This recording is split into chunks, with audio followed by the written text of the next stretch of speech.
First story is titled, Am I the a-hole for not trying to reunite my daughters? I have two daughters, Kay, 26, and Layla, 22. As a single mom, I tried my best for both of them. But Layla, while I love her, makes it very hard to do so at times. She's always been attention-seeking, stubborn, and jealous. We did family therapy and individual therapy for years after her dad passed away when she was 9, but something snapped in her. Am I the a-hole part? When Kay was 22, Layla 18 at the time, she had a boyfriend, Mick, 20. He seemed nice. Unfortunately, Layla needed all of his attention. It was constant. He'd be over at our house on couch watching a movie, with Kay and Layla had to be right there next to him. When they went out, Layla chucked a fit if they didn't invite her. She messaged him constantly. She even went to his soccer games, skipping work at her job when she hadn't seen him in a while, sending him pictures of herself, crying when I would ask her to get out of Kay's bedroom when they wanted to be alone.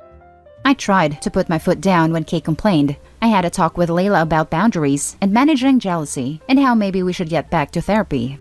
She didn't want to listen, and she was cold. She started getting more secretive, and Mick started withdrawing. It was then I walked in on them on the couch when I got home from work.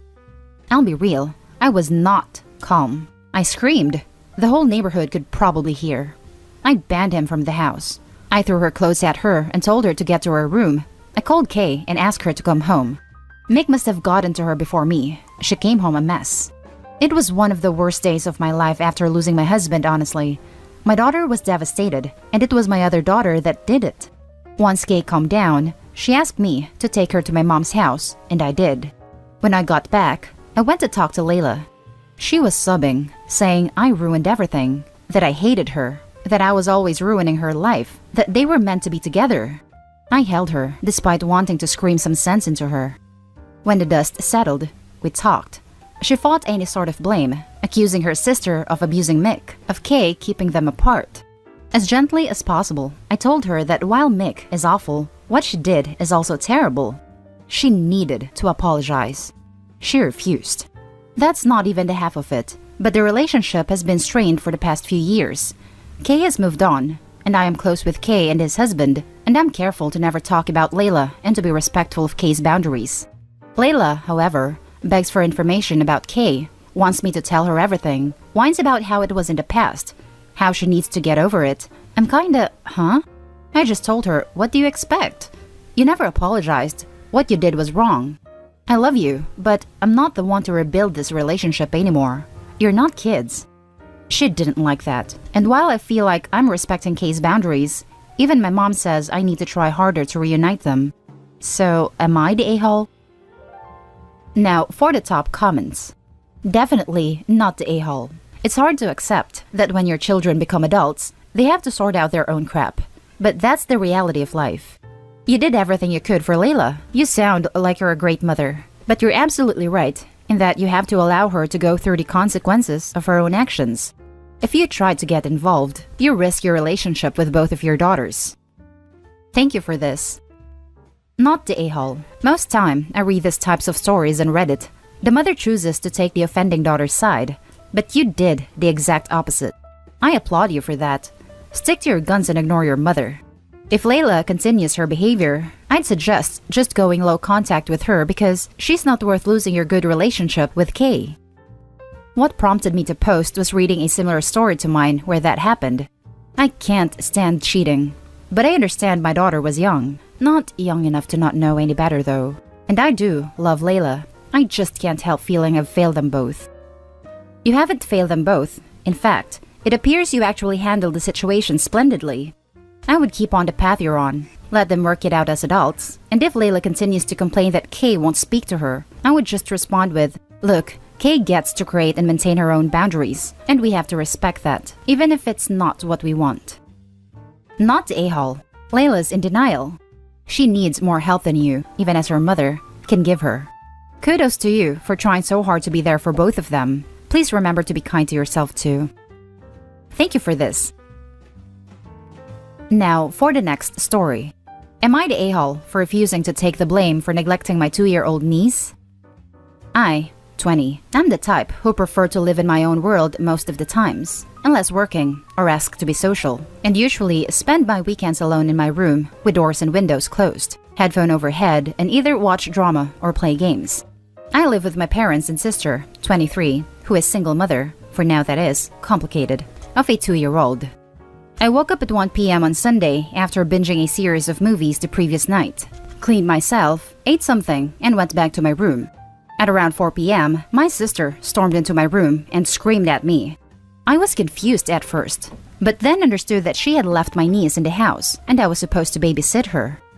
I don't mind babysitting, but I didn't remember her telling me anything about babysitting the previous day.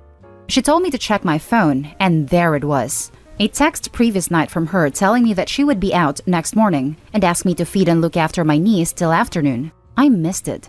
I honestly did not know that a baby was in the house and assumed that nobody was home. My niece had been hungry and must have been crying for a very long time, though I did not hear anything, soiled herself and was rather miserable.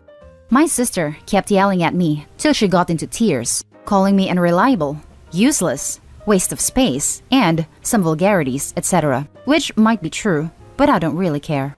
I responded that she should also be ashamed of herself for leaving her baby to someone as unreliable as me, without even bothering to confirm that I have received her message. She, as the mother and primary caretaker, not me, and if anything, she is the one neglecting her child. My sister cried harder, left my room, and hasn't talked to me since. For the peace of the family, my parents have been urging me to apologize to my sister for being harsh on my words and pushing blame to her. I can apologize if that is what they wanted, but I doubt she would forgive me. I think I was just stating the truth though. Am I the a-hole? Edit for clarity. I do have a job, study and pay, lower than market, rent and do chores too, just that I don't like human interaction in general. So, when not required to be social, I prefer to be alone reading, listening to music, watching drama, or gaming. I don't remember hearing my niece crying that day. It could be me, my headphones canceling out her sound, or that when she wasn't crying anymore when I came out. It could also be me being completely oblivious. Can't deny that possibility. There are hundreds of messages on my phone every day, from advertisement to group chats and personal messages. While I do get notifications, I don't tend to check messages that frequently when I'm not working, so my sister's message got lost in there. Yes, I am apathetic, always had been, but I can be social when needed and get along with my peers. No, I am fine, so I don't need professional help, just like how being gay isn't a mental issue that needs to be corrected. No offense, just a comparison. My niece is fine. Now for the top comments. Not the a-hole. She did not have confirmation from you that you would watch her child. Yep, that's the long and short of it. She wanted it to be true, so she ignored the lack of confirmation. Not the a-hole. Not the a-hole. As you said, it is her child. She should have made sure you agreed to it, and not just send a text. I also don't get why she sent a text. You live in the same house. Why didn't she just ask you in person? Exactly. If Opie had agreed, then Opie would be the a-hole. But this is plain carelessness from the mother's side. Not the a-hole. Not the a-hole. Why didn't she give you the child in the morning? She just left the child alone in a room without knowledge that you were awake/aware? That is extremely negligent. Exactly. Why did she just leave the child unattended without making sure you were going to watch her? I wouldn't let a 2-year-old be unsupervised for 5 minutes. Now, for the next story. Am I the a-hole for taking my daughter with me on trips without her sister? I am a writer/journalist with a private helicopter, so I was able to continue traveling/working during COVID. I have shared custody of my 16-year-old daughter. Due to all the lockdowns, I took her with me on some of the more exciting/socially distant places that I was assigned to. I had permission. It was great for her since she was able to get out of the house occasionally. Her mom, my ex-wife, is married and has a stepdaughter that's 15. She had been staying at home through all of the lockdowns and was extremely jealous of my daughter for going on these trips. My ex asked me if I could consider bringing her stepdaughter along when I take my daughter out, but I declined. I don't want to be liable in case something happens, and frankly, I just don't care about her stepdaughter. I want to use these trips to bond with my daughter. Apparently, ex's home is getting difficult, with daughter and her stepsister constantly fighting due to the jealousy. My daughter asked if she could live with me full-time, and I'm more than happy to make that happen, but obviously, ex-wife isn't happy with that arrangement and begged me to just take her stepdaughter on one trip. I said no. Daughter doesn't want her to come either. My ex has been quite nasty to me lately, claiming I'm deliberately trying to keep my daughter from getting close with her stepfather/stepsister. But she doesn't really seem all that close to them to begin with. She's been staying with me more and more and going on more of my trips, as her classes are all online, and she really enjoys it. Am I the a-hole for not bringing her stepsister with us on these trips? Now, for the top comments. Not the a-hole. It's completely unreasonable for your ex to ask you to assume responsibility for a child she chose to assume responsibility for by marriage. That is so far removed from being your problem. And that's setting aside things like safety and liability. Saying you're preventing the girls from bonding is pure manipulation. I have had step-siblings and our parents outside of the joint household were never relevant to our relationship in any way. Stick to your guns. Why in the world would it be your responsibility to take her stepdaughter anywhere? You are not a legal guardian. You have no ability to seek medical attention for her. You have no ties with her that would even allow her to travel with you. In short, she's a liability at best. The stepdaughter is their responsibility, not yours. You are most certainly not the a-hole for only taking your child, if for no other reason than for the legality of the whole thing. People take their kids' friends on trips all the time when the world is normal. I think you're overestimating the legal issues. Not the a-hole. Daughter doesn't want her to come either. That's all you need to know. I don't understand why stepdaughter would want to be on a trip where no one wants her to be. Now for the last story. Am I the a-hole for not wanting to meet my biological parents? I, 18 female, was put up for adoption when I was days old, and at the age of 5, I was adopted by a great couple. I have been with them ever since, and they are the best parents I could ever ask for. Recently, my caseworker, who is actually a good friend of my dad's, actually told them how my biological mother had somehow came in contact with her and had showed interest in meeting me. Now, my dad's, my elder brother and I had a talk about it, and I decided that I didn't want to have any contact with her at present, and my caseworker conveyed a message, which my biological mom understood, and said that if I ever want to have contact with her, I can just ask my dad as she has given them her number. Now, my best friend actually went ahead and did some social media stalking and found my biological mom. She found that my mom would have been around 15 or 16 when she had me, and that was most likely the reason she gave me up, and I have 2 other half-siblings. I just simply told her that it still doesn't change my decision to not be in contact with her at present. Now she thinks I am an a-hole for not giving her at least one chance, as she had to give me up involuntarily due to the circumstances. Am I the a-hole for not giving my biological mother a chance? Now for the top comments. Not the a-hole. It is your choice only. Not this so-called friend or anyone else. Your friend should mind their own business and support you. The person they actually know. I agree, except this so-called friend. Do you think that no friend should ever give you their opinion and just support you?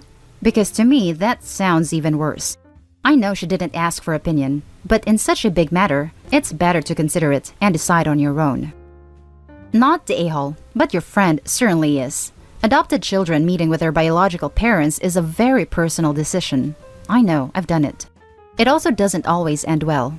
If you don't want to meet your biological mother, those around you need to respect your decision. You are young. There is plenty of time in the future to meet her if you change your mind someday. The mother of one of my best friends was adopted, and he says that her biological parents are kind of crazy and is not unhappy that he's only met them a few times.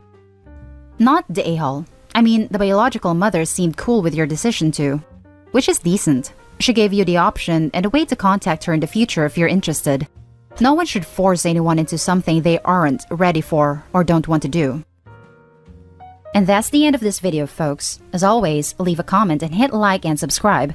And if you want more of this content, turn your notification on to get updated on the latest videos. And I'll catch you in the next one. Stay safe.